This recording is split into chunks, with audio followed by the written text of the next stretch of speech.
नमस्कार दोस्तों। आइए दोस्तों, हम जानते हैं कि परम भाग्य जगाने वाला कार्तिक मास 2025 में कब शुरू हो रहा है और कब समाप्त होगा, और कार्तिक स्नान से जुड़ी महत्वपूर्ण बातें क्या नियम है, इस वीडियो में जानेंगे। उससे पहले दोस्तों, अगर हमारा वीडियो पसंद आए तो लाइक जरूर करिएगा। कार्तिक स्नान करिए तो सारी की सारी परेशानियां वैसे ही दूर हो जाती हैं। कार्तिक स्नान बहुत बड़े बड़े संकटों का नाश करता है, क्योंकि पहले बहुत भारी लगता है, कैसे करूं क्या करूं, क्योंकि इसमें सुबह ब्रह्म मुहूर्त में स्नान करना होता है। सुबह जागना और स्नान करना बहुत ही आलस लगता है, और कर पाएंगे कि नहीं कर पाएंगे, लेकिन तुलसी माता परेशानियां दूर कर देती हैं दोस्तों। जो सुकून मिलती है, जो शांति मिलती है, अच्छा कार्य करके ही मिलता है। अगर बहुत दिनों से आपकी कामना है जो पूर्ण नहीं हो रही है, आप बहुत परेशान हैं, तो इस वर्ष आप कार्तिक स्नान जरूर करिए। जो करता है दोस्तों वही जानता है किस तरह की प्रसन्नता होती है। अब जानते हैं कब से करना है, कब से लग रहा है। 8 अक्टूबर 2025 से लग रहा है, लेकिन नियम होता है कि एक दिन पहले से करें, यानी 7 अक्टूबर 2025 से आप करिए, क्योंकि तुलसी जब कुंवार अवस्था में होती हैं तभी पूजा करना चाहिए, तभी पूजा शुरू कर देनी चाहिए। कुंवार मास की पूर्णिमा से कार्तिक मास के पूर्णिमा तक स्नान करेंगे, यानी 7 अक्टूबर से शुरू करेंगे और 5 नवंबर तक आपको करना है। अब जानते हैं यह नियम कि कैसे किया जाता है। स्नान करना है। बहुत ही लोगों के मन में आ रहा है कि कार्तिक स्नान कर रहे हैं तो लहसुन प्याज खाएं कि नहीं खाएं। आप खा सकते हैं, आप लहसुन प्याज से कोई वो नहीं है।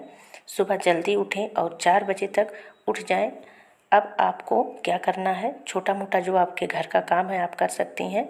उसके बाद कोशिश करिए कि 5 बजे तक नहा के और तुलसी को जल दे दीजिए। यही नियम है, बाकी जैसे आप कर सकते हैं। कार्तिक मास के ब्रह्म मुहूर्त में स्नान करने का नियम और महत्व स्कंद पुराण में यही नियम दिया गया है। एक बात का ध्यान जरूर दें, कार्तिक मास के पहले तुलसी का पौधा जरूर लगा लीजिए, क्योंकि कार्तिक में तुलसी ना ही लगाया जाता है, ना ही उसको उखाड़ा जाता है। तो हो सके तो आप पहले ही लगा लें। अब प्रश्न है, क्या इन्हें रोज सिंदूर लगा सकते हैं कि नहीं? जी नहीं, इन्हें पीला चंदन, रोली, अक्षत लगा सकते हैं और भोग लगा सकते हैं, लेकिन सिंदूर नहीं लगा सकते हैं। अब बात करते हैं कि आप ठंडे पानी से स्नान करें या गर्म पानी से। तो दोस्तों, नियम यही है कि आप ठंडे पानी से ही स्नान करें, लेकिन अभी तो मौसम सही है तो कोई बात नहीं, लेकिन जब ज़्यादा ठंडी होने लगती है तो आप सह नहीं पाएंगे। तो जो आपसे सहा जाए वैसे ही आप करिए, नियम ना टूटे, बस यही है। यह विशेष बात का आप ध्यान जरूर दीजिए। पीरियड में हमें क्या करना है? पीरियड में हमें पूजा तो बिल्कुल नहीं करनी है, लेकिन यह भंग नहीं करना है। जितने समय उठते हैं उतने ही समय उठ जाइए, स्नान करके तुलसी माँ के पास जाके उनको प्रणाम करिए और जाके अपना काम करिए, जो भी आपका काम हो।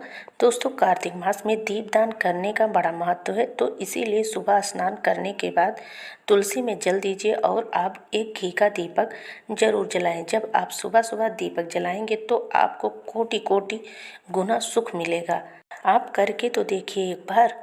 अब बात करते हैं कि आप कार्तिक मास में पीपल की पूजा बहुत ही फलदायी होती है, तो पीपल की पूजा करिए, एक दीप जरूर जलाइए। इससे भी दीपदान से सुबह सुबह स्नान करने के बाद आपका विशेष फल मिलता है।